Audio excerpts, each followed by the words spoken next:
সবুজ রং, বেগুনি রং, হলুদ রং, কমলা রং, বাদামি রং, গোলাপি রং।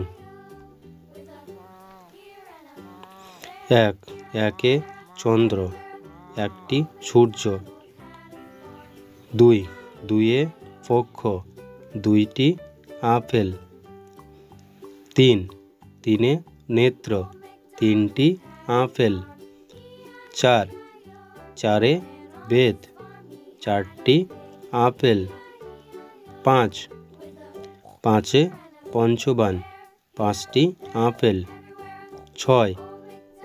ছয়ে ঋতু, ছয়টি আপেল। সাতে সাতটি আপেল। আটে অষ্টবসু, আটটি আপেল। নয়ে নবগ্রহ, নয়টি আপেল। দশে দিক, 10টি আপেল।